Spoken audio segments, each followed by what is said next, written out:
साथियों, आप सभी का इस प्लेटफ़ॉर्म पर स्वागत है। यहाँ पर हम लोग जो है घटनाचक्र पब्लिकेशन के द्वारा जो जीएस चित्रात्मक नाम से अलग-अलग सब्जेक्ट की जो पुस्तक प्रकाशित की जाती है, तो इसी में से जीएस चित्रात्मक दृष्टि 2024 का जो भारतीय इतिहास की चित्रात्मक पुस्तक प्रकाशित की गई है, इस पुस्तक के एक टॉपिक को यहाँ इस वीडियो में हम लोग कवर करेंगे। ये आपका थोड़ा-सा चित्रात्मक रूप से तथ्यों को रखा जाता है, तो ये आपको शॉर्ट में पढ़ने के लिए काफ़ी उपयोगी होता है। तो इस वीडियो में हम लोग जो है, जो इसका पहला हिस्सा है, उसको यहाँ पर देखेंगे। देखिए, ये आपका चालू कहाँ से होता है? भारतीय इतिहास। तो इसमें पहला है कि इतिहास का जनक किसे कहा जाता है? ये कई बार प्रश्न पूछा गया है कि इतिहास का जनक किसे कहा जाता है? देखिए, हेरोडोटस हेरोडोटस को जो है इतिहास का जनक कहा जाता है। क्यों कहा जाता है? आधुनिक अर्थों में इतिहास लेखन करने के कारण। और वहीं इतिहास दर्शन का जन्मदाता कौन है? वॉल्टेयर है। अब थोड़ा-सा इतिहास समेत कुछ प्रमुख विद्वानों के जो विचार हैं, कई बार पूछ लेता है कि यह विचार इतिहास संबंध में किस विद्वान का है? तो इस तरह के प्रश्नों के लिए ये देखिए, इसमें पहला है बेकन। बेकन ने क्या कहा? इतिहास मनुष्य को बुद्धिमान बनाता है। वहीं ट्रेविलियन ने क्या कहा? ट्रेविलियन ने कहा कि इतिहास एक अपरिवर्तनीय अपरिवर्तनीय रूप वाली कहानी है और वहीं रेनियर कहते हैं कि इतिहास एक कहानी है, जबकि जेवी ब्यूरी कहते हैं कि इतिहास विज्ञान है, ना इससे कम, ना इससे ज़्यादा। और अल्बरूनी जो हैं ये कहते हैं कि इतिहास समस्त विज्ञानों की रानी है। अब थोड़ा-सा हम लोग प्राचीन भारत के इतिहास को देखें, तो इसको क्या कह सकते हैं? भारतीय परंपरा में इतिहास की अवधारणा अत्यंत प्राचीन है। इसका सर्वप्रथम उल्लेख जो मिलता है, वो कहाँ से मिलता है? वो अथर्ववेद से प्राप्त होता है। कहाँ से? अथर्ववेद से प्राप्त होता है। भारतीय इतिहास का जो काल विभाजन है, यदि हम इसको देखें, अध्ययन की सुविधा के आधार पर 3 पार्ट में बाँट सकते हैं। पहला है आपका प्राचीन भारत का इतिहास, दूसरा है मध्यकालीन भारत का इतिहास और तीसरा है आधुनिक भारत का इतिहास। अब हम थोड़ा-सा जो देखें, काल विभाजन और नामकरण देख लें। इसका आधार क्या है काल विभाजन और नामकरण का? वो लिखित साक्ष्यों की उपलब्धता एवं उसकी पठनीयता के आधार पर है। जैसे इसको 3 पार्ट में बाँटें, जैसे कि आप काल के हिसाब से प्रागैतिहासिक काल, आदि ऐतिहासिक काल और ऐतिहासिक काल। प्रागैतिहासिक काल की यदि विशेषताओं की बात करें, तो इसमें इसकी 2 विशेषताएँ हैं। पहला, लिखित साक्ष्य जो है वो अनुपलब्ध है, मतलब इसके लिखित साक्ष्य आपको नहीं मिलते हैं। दूसरा, केवल पुरातात्विक साक्ष्य उपलब्ध हैं। इसके उदाहरण के स्वरूप में आप जो है पाषाणकालीन सभ्यता को रख सकते हैं। वहीं जो दूसरा है आदि ऐतिहासिक काल, इसके जो विशेषताएँ क्या है? पहला है लिखित साक्ष्य उपलब्ध है। जो आदि ऐतिहासिक काल है, इसके लिखित साक्ष्य उपलब्ध है, किंतु अपठनीय, अभी तक उसको पढ़ा नहीं जा सका है। वहीं दूसरी विशेषता क्या है कि केवल पुरातात्विक साक्ष्यों पर निर्भरता है। जैसे हड़प्पा सभ्यता में लिखित साक्ष्य मिले हैं, परंतु अभी तक वो पढ़े नहीं जा सके हैं। वहीं यदि तीसरा जो विभाजन है काल के आधार पर, वो है ऐतिहासिक काल। इसकी विशेषता क्या है? पहला, लिखित साक्ष्य उपलब्ध है और पठनीय भी है। दूसरा, पुरातात्विक साक्ष्य भी इसके उपलब्ध है। ठीक है? जैसे उदाहरण के तौर पर लगभग 6ठी शताब्दी ईसा पूर्व से प्रारंभ होता है। जैसे आप 16 महाजनपदों के बारे में पढ़ते हैं, वो सब चीज़ें यहाँ पर आ जाती हैं। आगे बात करते हैं। अब हम लोग थोड़ा-सा सोर्स के या जो सोर्सेस है उसके आधार पर सामान्य वर्गीकरण देखें, तो देखिए साहित्यिक सोर्स, जो सोर्सों का जो सामान्य वर्गीकरण है हम उसकी बात कर रहे हैं कि जो सोर्स है आपके साहित्यिक सोर्स हो सकते हैं, दूसरा पुरातात्विक सोर्स हो सकते हैं। तो साहित्यिक सोर्स में क्या है? धार्मिक साहित्य, और जैसे कि ब्राह्मण, जैन एवं बौद्ध साहित्य है। वहीं धर्मेतर साहित्य जैसे अर्थशास्त्र, राजतरंगिणी आदि हैं। विदेशी यात्रियों के वृत्तांतों को भी इसमें शामिल किया जा सकता है। वहीं पुरातात्विक स्रोतों में आप देखेंगे तो अभिलेख हैं, सिक्के, मूर्तियां, चित्रकला, स्थापत्य एवं अन्य पुरावशेष हैं। अब हम लोग सबसे पहले पाषाण काल की बात कर लेते हैं। ठीक है? पाषाण काल के बारे में, तो पाषाण काल का जो काल विभाजन है, देखें, इसको किस आधार पर इसका काल विभाजन किया गया है पाषाण काल का?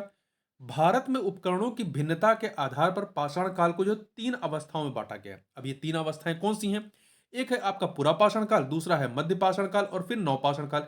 अब ये जो 3 कैटेगरी हैं, इसको भी आप सब कैटेगरी में डिवाइड किया जा सकता है। ठीक है? वहीं तो सबसे पहले बात करते हैं पुरापाषाण काल की। पुरापाषाण काल की जो कालावधि है, ये क्या है? लगभग 10 लाख ईसा पूर्व से लेकर के 10,000 ईसा पूर्व। लगभग 10 लाख ईसा पूर्व से 10,000 ईसा पूर्व। वहीं इस समय जो लोगों की आजीविका थी, वो क्या थी? मुख्यतः शिकार। मतलब वो लोग शिकार पे डिपेंड थे अपने खान-पान के लिए। और इसके जो प्रथम उपकरण की खोज होती है, वो कहाँ पर की गई है? 1863 ईस्वी में चेन्नई के पल्वरम में रॉबर्ट ब्रूस फुट के द्वारा। ध्यान रखिएगा, पुरापाषाण काल का जो प्रथम उपकरण खोजा गया है, कहाँ पर खोजा गया है? चेन्नई। चेन्नई कहाँ है? तमिलनाडु में। तो चेन्नई के पल्वरम में 1863 में किसने खोजा था? रॉबर्ट ब्रूस फुट के द्वारा खोजा गया। अब दूसरा है आपका इसी में पुरापाषाण काल को हम फिर से सब डिवाइड कर सकते हैं। देखिए 3 कैटेगरी में, पहला है पूर्व पुरापाषाण काल या निम्न पुरापाषाण काल, दूसरा है मध्य पुरापाषाण काल, तीसरा है उत्तर पुरापाषाण काल या उच्च पुरापाषाण काल। ठीक, अब इसमें सब लोग सबसे पहले बात करते हैं पूर्व या निम्न पुरापाषाण काल के बारे में। तो इसकी कालावधि क्या है? इसकी कालावधि है आपकी 10 लाख ईसा पूर्व से लेकर के 1 लाख ईसा पूर्व तक। ठीक है, और इस समय जो क्रोड उपकरण क्या मिले हैं? हस्त कुठार, खंडक, विदर्णी, ये यहां पर मिले हैं। ठीक है, देखिए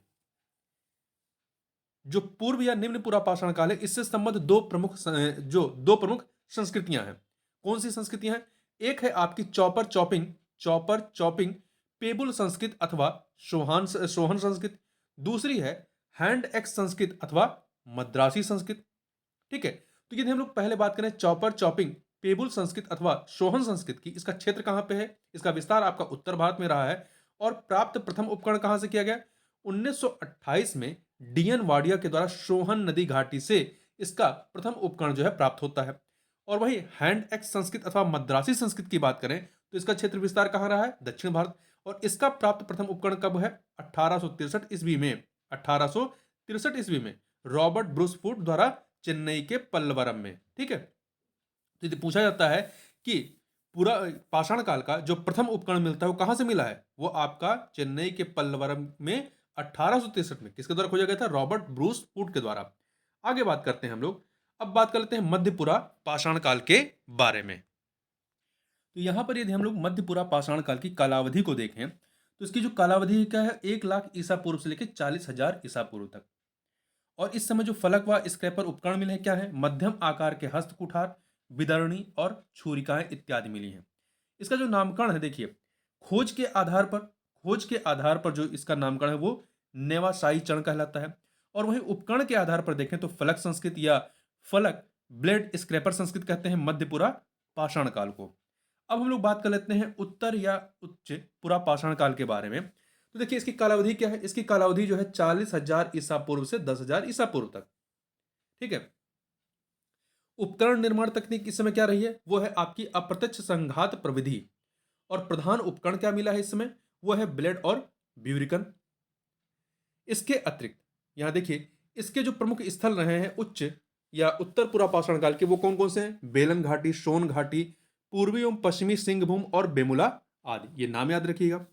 अब थोड़ा सा इससे संबंधित जो कला का विस्तार है या कह सकते हैं जो कला का प्रारंभ है उसके बारे में बात करें तो भीमबेटका की गुफाओं से प्राप्त शैलचित्र जो है ये उत्तर या उच्च पुरापाषाण काल की हैं। इसके अतिरिक्त आपका लोहदा नाला से प्राप्त मातृ देवी की अस्थि निर्मित मूर्ति भी जो है ये उत्तर या उच्च पुरापाषाण काल की है।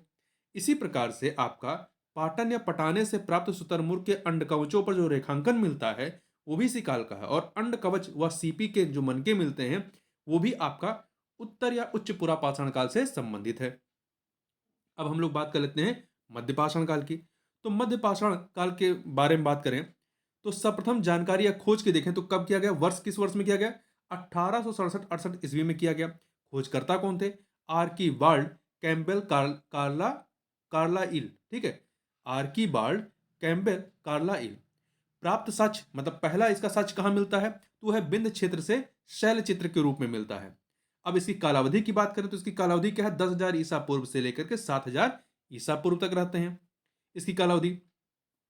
आजीविका क्या है इस समय की? शिकार, मछली का भी इस समय शिकार किया जाता है, मतलब या मछली कह सकते हैं पकड़ने का कार्य किया जाता था। तो शिकार, खाद्य संग्रह और पशुपालन आदि जो है ये आपका मध्य पाषाण काल में ये गतिविधियां होती थी।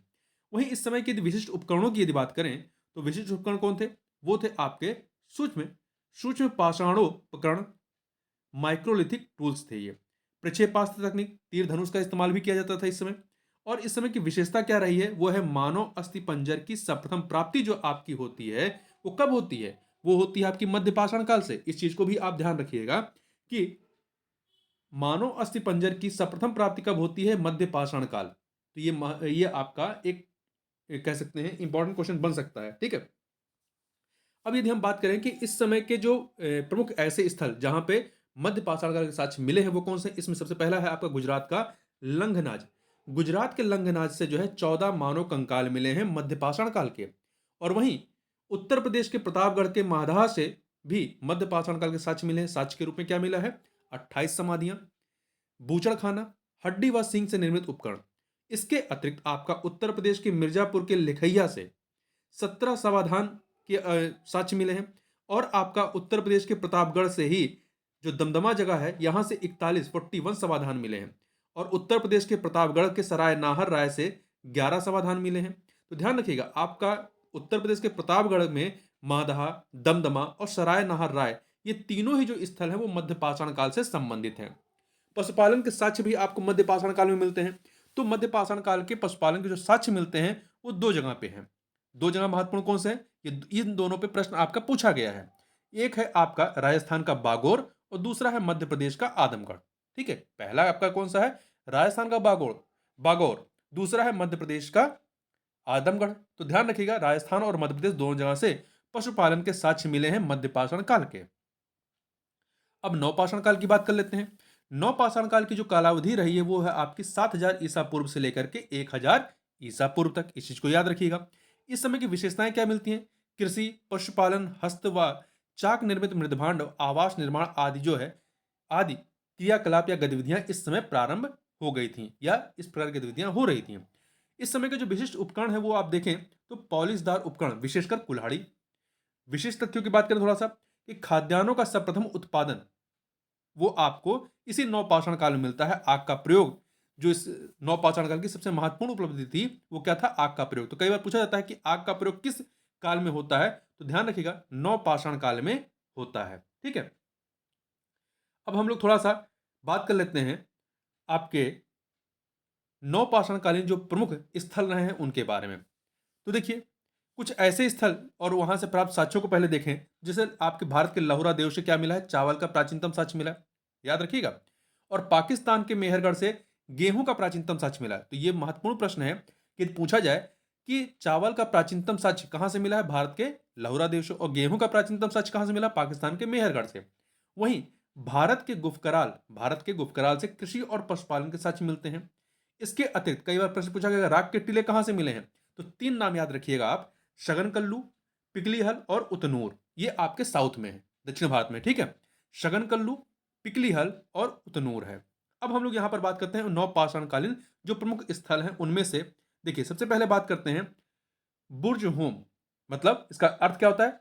बुर्ज वृक्ष का स्थान। ये है कहां पे? ये जम्मू कश्मीर में स्थित है। कई बार पूछ लेता है कि बुर्ज होम कहां स्थित है। तो ध्यान रखिएगा आप कि कहां पर स्थित है? जम्मू कश्मीर में। यहां पर क्या मिला है? यहां पे 16 गर्त आवास मिले हैं तथा मानव के साथ कुत्ते को दफनाने के साक्ष्य भी आपको जम्मू कश्मीर के बुर्ज होम से मिलते हैं। इस फैक्ट को आप ध्यान रखिएगा। इसके अतिरिक्त बिहार का चिराग, बिहार के चिराग से क्या मिला है? अस्त निर्मित उपकरण यहां से प्राप्त होते हैं। प्रयागराज के महगड़ा से क्या मिला है? जौ की खेती, पशुबाड़े का साक्ष्य मिला है। और आपका प्रयागराज के कोल्डिहवा से क्या मिला? धान की खेती के प्राप्त प्राचीनतम प्रमाणों में से एक स्थल है आपका। देखिए, धान की या चावल की खेती कहां सबसे प्राचीनतम साक्ष्य आपका लहुरा देव है। और इसके अतिरिक्त आपका प्रयागराज के कोल्डिहवा में भी इसके साक्ष्य मिलते हैं। अगला जो है आपका है गुफकराल। गुफकराल अर्थात कुम्हार की गुफा। ये कहां पर है? ये भी आपका जम्मू कश्मीर में स्थित है। तो बुर्ज होम और गुफकराल ये दोनों ही जम्मू कश्मीर में हैं। यहां से क्या मिला है? यहां से आपको हस्त निर्मित मृदभांड, समतल धरातल के ऊपर मकान का साक्ष्य मिला है। और वहीं पाकिस्तान के मेहरगढ़ से आपका गेहूं की खेती का प्राचीनतम प्रमाण मिलता है। और भैंस पालन का प्राचीनतम प्रमाण भी आपको पाकिस्तान के मेहरगढ़ से मिलता है। तो ये चीजें ध्यान रखिएगा।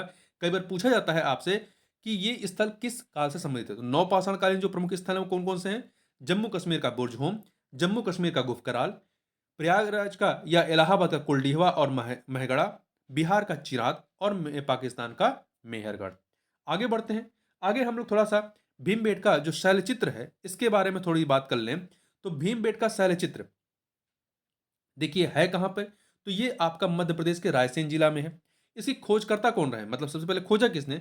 बीएस वाकड़कर ने वर्ष 1957 में खोजा। ठीक है, इसकी विशेषता क्या है? प्रागैतिहासिक शैल चित्रकला का श्रेष्ठ उदाहरण आपको यहां से मिलता है। और यहां से प्राप्त शिलाश्रय क्या है? 700 से अधिक, जिसमें से 500 में चित्रकारी है और 243 इनको द्वारा क्रमांक इसको प्राप्त है। देखिए शैल चित्रों, यहाँ यूनेस्को द्वारा विश्व विरासत स्थलों की सूची में इन शैल चित्रों को शामिल किया गया। भीमबेटका के जो शैल चित्र हैं इन्हें उसमें यूनेस्को के द्वारा जो विश्व विरासत स्थलों की सूची होती है उन सूची में इसको शामिल किया गया है। इसको भी ध्यान रखिएगा आप। आगे बात कर लेते हैं कुछ महत्वपूर्ण फैक्टों को। देखिए दमदमा जो स्थल है, यहां पर क्या मिला है, यहां पर एक ही कब्र में 3 मानव कंकाल मिले हैं। दमदमा में क्या मिला है, एक ही कब्र में 3 मानव कंकाल। आदमगढ़ से मध्य पाषाण काल के अंतिम चरण में जो पशुपालन के साक्ष्य मिलते हैं वो आदमगढ़ से मिलते हैं। मेहरगढ़ में प्राचीनतम स्थायी जीवन का प्रमाण मिलता है और पाषाण संस्कृति से लेकर सिंधु घाटी सभ्यता तक के अवशेष मिलते हैं। यहाँ पर अन्य तथ्य देखें, जैसे बुर्जहोम की खोज किसने की थी, डी टेरा और पीटरसन के द्वारा की गई थी। और मध्य पाषाण काल भारत में मानव अस्थिपंजर का सर्वप्रथम साक्ष्य जो है मध्य पाषाण काल में मिलता है। कुछ अन्य तथ्यों की बात करें, जैसे भारत में मानव का प्रथम अवशेष कहां से प्राप्त हुआ, मध्य प्रदेश के हथनौरा से। इंदिरा गांधी राष्ट्रीय मानव संग्रहालय कहां स्थित है, मध्य प्रदेश के भोपाल में। गैरिक मृदभांड पात्र का नामकरण हुआ हस्तिनापुर में। मक्का का जो प्रथम साक्ष्य प्राप्त होता है कहां से, मैक्सिको में। कोपेनहेगन संग्रहालय की सामग्री से पाषाण कांस्य और लौह युगीन या लौह युग का त्रियुगीन विभाजन किया था किसने, सीजे थॉमसन ने। अब थोड़ा सा भारतीय उपमहाद्वीप की बात करें तो भारतीय उपमहाद्वीप में चावल का जो प्राचीनतम साक्ष्य मिलता है वो 9000 ईसा पूर्व से लेकर 7000 ईसा पूर्व के मध्य मिलता है। और गेहूं का प्राचीनतम साक्ष्य 7000 ईसा पूर्व मिलता है। यहाँ ध्यान रखिएगा, चावल का प्राचीनतम साक्ष्य वाला जो स्थल है वो है लहुरा देव। कहां पर है, लहुरा देव में। ठीक है। अब थोड़ा सा कुछ अन्य फैक्टों को देखें, जैसे प्रागैतिहासिक चित्रकला के लिए जो प्रसिद्ध पूरा स्थल है वो कौन सा है, मध्य प्रदेश का भीमबेटका। तो इसको ध्यान रखिएगा। वहीं भीमबेटका की गुफाएं स्थित है कहां पर, मध्य प्रदेश के रायसेन जिले में। और मानव द्वारा सर्वप्रथम प्रयुक्त अनाज कौन सा था, जौ। इस पे देखिए आपसे कई बार प्रश्न पूछा गया है परीक्षाओं में, आप देखेंगे पुराने प्रश्न पत्रों को तो आपको मिलेगा कि मानव द्वारा सर्वप्रथम प्रयुक्त अनाज कौन सा था, ये प्रश्न आपसे पूछा गया, तो ध्यान रखिएगा जौ। ठीक है। वहीं भारतीय पुरातत्व से संबंधित कुछ तथ्यों को देख लें, जैसे इसको शुरुआत से देखें। 1861 ईस्वी भारतीय पुरातत्व के जनक अलेक्जेंडर कनिंघम भारत में सर्वेक्षण सर्वप्रथम पुरातत्व सर्वेक्षक नियुक्त होते हैं। कौन, अलेक्जेंडर कनिंघम। इन्हें भारतीय पुरातत्व का जनक भी कहा जाता है। इस फैक्ट को याद रखिए और इस पर प्रश्न पूछा गया है। वहीं फिर इसके बाद 1861 के बाद 1863 ईस्वी में क्या होता है, भारत में पाषाणकालीन सभ्यता का अनुसंधान जियोलॉजिकल सर्वे ऑफ इंडिया के वैज्ञानिक रॉबर्ट ब्रूस फूट ने प्रारंभ किया। किसने किया, तो भारत में पाषाणकालीन सभ्यता का अनुसंधान जियोलॉजिकल सर्वे ऑफ इंडिया के वैज्ञानिक रॉबर्ट ब्रूस फूट ने प्रारंभ किया। वहीं 1871 ईस्वी में क्या होता है, भारतीय पुरातत्व सर्वेक्षण का गठन होता है। ध्यान रखिएगा, यदि प्रश्न पूछा जाए कि भारतीय पुरातत्व सर्वेक्षण का गठन कब किया गया, तो आपको याद होना चाहिए 1871 ईस्वी में। वहीं 1901 ईस्वी में क्या होता है, 1901 में देखिए लॉर्ड कर्जन के समय पुरातत्व सर्वेक्षण विभाग को केंद्रीकृत कर भारतीय पुरातत्व सर्वेक्षण नाम दिया गया। ठीक है। तथा वर्ष 1902 में जॉन मार्शल को इसका महानिदेशक बनाया गया। वर्तमान में यह भारत सरकार के संस्कृत मंत्रालय के तहत कार्य करता है। तो ध्यान रखिएगा कि पुरातत्व सर्वेक्षण, भारतीय पुरातत्व सर्वेक्षण के नाम से इसको मतलब कब रूपांतरित किया गया, 1901 में। और भारतीय पुरातत्व सर्वेक्षण गठन कब किया गया, 1871 ईस्वी में। अब थोड़ा सा कुछ अन्य फैक्टों को देखें, जैसे कि मध्यपुरा पाषाण काल को फलक संस्कृति भी कहा जाता है। ध्यान रखिएगा कि यदि पूछा जाए फलक संस्कृति किसे कहते हैं, तो मध्यपुरा पाषाण काल को फलक संस्कृति भी कहा जाता है, फलकों की अधिकता के कारण। वहीं भारतीय उपमहाद्वीप में 7000 ईसा पूर्व में लगभग गेहूं का साक्ष्य प्राप्त हुआ था कहां से, मेहरगढ़ कहां, पाकिस्तान में है आपका। ठीक है। वहीं लहुरा देव के बाद चावल के साक्ष्य वाला दूसरा प्राचीन भारतीय नाव पाषाण स्थल कौन सा है, कुलडीवा। चावल की भूसी यहां से मिली है। यदि आपके प्रश्न में विकल्प में लहुरा देव होगा तो आप लहुरा देव ऑप्शन में टिक करेंगे। यदि लहुरा देव नहीं दिया गया है और ऑप्शन में आपको कोल्डिवा दिया गया है तो आप कोल्डिवा को सही मान लेंगे। ठीक है। तो ये क्रम से याद रखिएगा, सबसे पहला जो साक्ष्य है लहुरा देव, दूसरे नंबर पे कौन सा है, कोल्डिवा है। आगे ताम्र पाषाण काल के बारे में कुछ चीजों को हम लोग यहां पर देखें, जैसे भारत में प्रमुख ताम्र पाषाणिक बस्तियों का जो विस्तार रहा है उसकी बात कर लेते हैं। जैसे इसको आप जो है 4 कैटेगरी में इसको बांट सकते हैं। कौन कौन सा, दक्षिण पूर्वी राजस्थान, पश्चिम मध्य प्रदेश, महाराष्ट्र और आपका पूर्वी भारत है। तो सबसे पहले दक्षिण पूर्वी राजस्थान की बात करें तो यहाँ का जो आपका ताम्रपाषाणिक संस्कृत है, इसे क्या नाम दिया गया है? आहार या बनास संस्कृत कहते हैं। आहार या बनास संस्कृत। इसके जो प्रमुख पुरा स्थल हैं वो कौन से हैं? देखिए, आहार नाम जो है, इसका प्राचीन नाम जो है तामवती है और स्थानीय धूलकोट है। विशेषता क्या है? पत्थर की चारदीवारी से घिरे मकान यहाँ मिले हैं। आहार हो गया, बागौर, बालाथल, बालाथल और ओजियाना, ओजियाना यहाँ पर चारदीवारी युक्त घर के साक्ष्य मिले हैं। गिलुंद, गिलुंद में चारदीवारी युक्त घर के साक्ष्य, मिट्टी की इमारत का साक्ष्य, कहीं कहीं पक्की ईंटों का प्रयोग, तांबे के टुकड़े प्राप्त होते हैं गिलुंद से। वहीं अब बात करते हैं पश्चिमी मध्य प्रदेश की, तो पश्चिमी मध्य प्रदेश में जो ताम्रपाषाणिक संस्कृत, इसका नाम क्या है? कायथा संस्कृत। तो ध्यान रखिएगा, ये आपसे पूछा जा सकता है कि आहार या बनास संस्कृत किधर है? तो दक्षिण पूर्वी राजस्थान में इसका विस्तार था। कायाथा संस्कृत तो पश्चिमी मध्य प्रदेश, तो पश्चिमी मध्य प्रदेश में दो संस्कृतियां थी, एक थी आपकी कयाथा संस्कृत, दूसरी थी मालवा संस्कृत। कयाथा संस्कृत के जो प्रमुख पुरा स्थल है, इसमें आपका कयाथा और एरण है। कयाथा में क्या विशेषता है? किलाबंद बस्तियों के साक्ष्य यहाँ से मिलते हैं। प्रस्तर फलक उद्योग के साक्ष्य यहाँ से मिलते हैं तथा प्राचीन नाम इसका जो रहा है आपका कयाथा का, वो कपित्थक वरामिहिर की जन्म स्थली थी ये। एरण की बात करें, एरण किलाबंद बस्तियों के साक्ष्य यहाँ से मिले हैं। और मालवा संस्कृत के जो प्रमुख पुरा स्थल है वो है नागदा और नौदा टोली। नागदा के बारे में बात करें, नागदा के बारे में कुछ नहीं दिया गया, नौदा टोली के बारे में दिया गया है। तो नौदा टोली कहाँ है? मध्य प्रदेश के खरगोन जिला में। सबसे बड़ी ताम्रपाषाणकालीन ग्रामीण बस्ती कहाँ मिली है? नौदा टोली। तो ये फैक्ट याद रखिएगा आप कि सबसे बड़ी ताम्रपाषाणकालीन ग्रामीण बस्ती कहां पर मिली है? नौदा टोली में। चौकोर और वृत्ताकार घरों के साक्ष्य मिले हैं। उत्खननकर्ता कौन रहे? एच डी सांकलिया और मृदभांड ज्यामिति आरेख उत्कीर्ण यहां पर हुए हैं। वहीं दूसरा, महाराष्ट्र में बात करें, महाराष्ट्र की जो संस्कृति है वो कौन सी है? यह है जारवे संस्कृत। देखिए, जारवे संस्कृत के जो प्रमुख पुरा स्थल हैं, इसमें जोरवे, नेवासा, नेवासा से पटसन का साक्ष्य मिला है। दैमाबाद, अब तक का ज्ञात जोरवे स्थलों में सबसे बड़ा साक्ष्य कहां से मिला है या पुरा स्थल कहां मिला है? दैमाबाद में। वहीं इसके अतिरिक्त प्रकाश, नासिक, इनाम गांव, इनाम गांव में क्या मिले हैं? यहाँ पर 5 कमरों वाला मकान, खाई से घिरी किलाबंद बस्ती, मातृ देवी की प्रतिमा मिली है। इनाम गांव हो गया, चंदौली, सोन गांव हो गया। ठीक है, ध्यान रखिएगा, जारवे संस्कृत का विस्तार किधर रहा है? महाराष्ट्र में। पूछा गया प्रश्न है ये। वहीं पूर्वी भारत की बात करें, पूर्वी भारत की, तो यहाँ के जो प्रमुख पुरा स्थल हैं वो कौन से हैं? पश्चिम बंगाल, बिहार और पूर्वी उत्तर प्रदेश में इसका विस्तार है।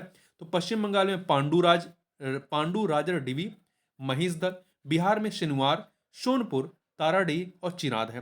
पूर्वी उत्तर प्रदेश में ये यहाँ पर क्या है? यहाँ पर आपको खैराडीह, नरहन इत्यादि है। तो ध्यान रखिएगा कि भारत में प्रमुख ताम्रपाषाणकालीन बस्तियों का विस्तार जो है 4 कैटेगरी में है। पहला है दक्षिण पूर्वी राजस्थान, यहाँ पर आहार या बनास संस्कृत का विस्तार था। वहीं पश्चिमी मध्य प्रदेश में 2 प्रकार की संस्कृतियां थी, कायथा संस्कृत और मालवा संस्कृत थी। और महाराष्ट्र में जोरवे संस्कृत थी।